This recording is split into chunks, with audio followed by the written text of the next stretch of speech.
1985 gab es ein tragisches Aufeinandertreffen der Back-to-Nature-Organisation MOVE und der Philadelphia Police. Bei einem Brand sind dann am Schluss 11 Menschen ums Leben gekommen. Über dieses tragische Ereignis gibt es einen Dokumentarfilm mit dem Namen Let the Fire Burn von Jason Osder. Hello Jason, thank you for being here. When did you get the idea to actually make this movie? Well, that's a hard one. I mean, this event happened when I was 11 years old and I was living in Philadelphia. So in a sense, you know, it's been in my head since then, 29 years. And then I basically started this film after I finished film school. So I've been working on it one way or another over 10 years. What do you think, how should the police have reacted?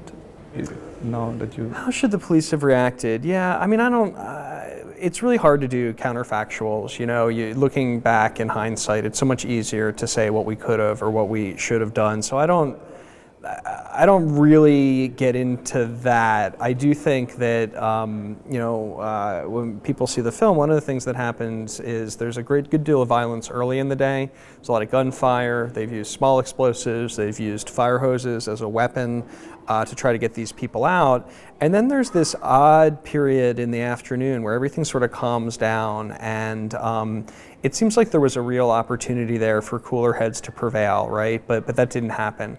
What happened, I think, was more what is sometimes referred to as the sunk cost fallacy. You get into, well, we've come this far, we've put this much into it, we've got to end it today. And, I'm sure we've all been there, but if your job is to keep the peace and to handle these weapons, and that's not really acceptable. It might be acceptable, maybe there's a day I go to teach class and I am not that into it, and I'm like, I just got to get through this thing, right? And that's not great if, to be a college professor and be in that mode, or doing your grading or your class prep and just got to get it done.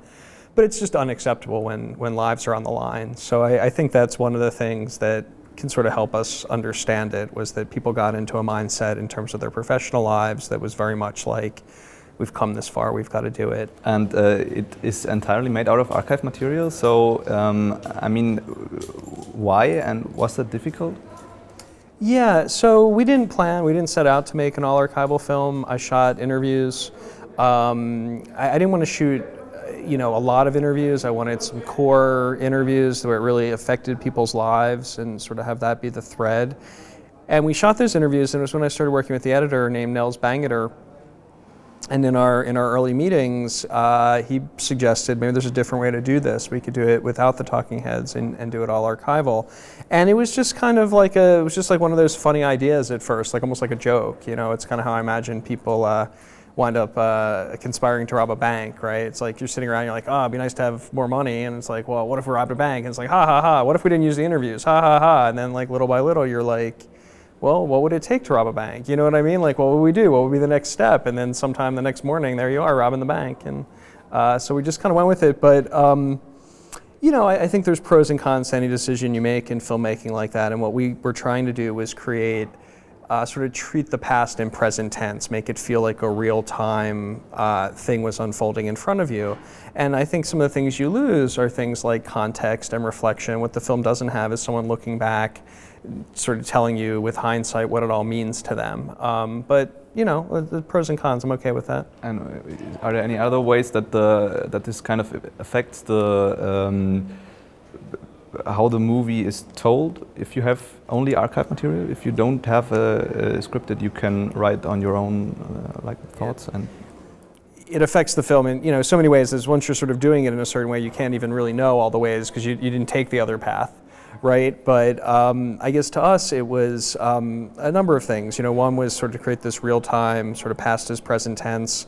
Another was it's a very, at least if people are familiar with it, it's a pretty contentious issue. People sort of take sides. I think viewers are critical these days, and they're always asking, well, why did they frame that shot that way? Why did they choose that edit?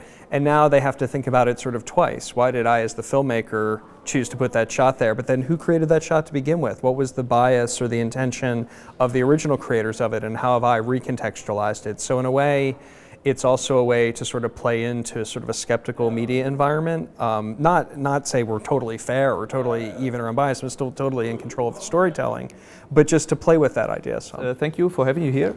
Pleasure. Das war Jason Osder. Weitere interessante Interviews findet ihr auf unserem YouTube-Channel. Schaut unbedingt vorbei, afkTV und M945 auf dem Filmfest in München 2014. Macht's gut.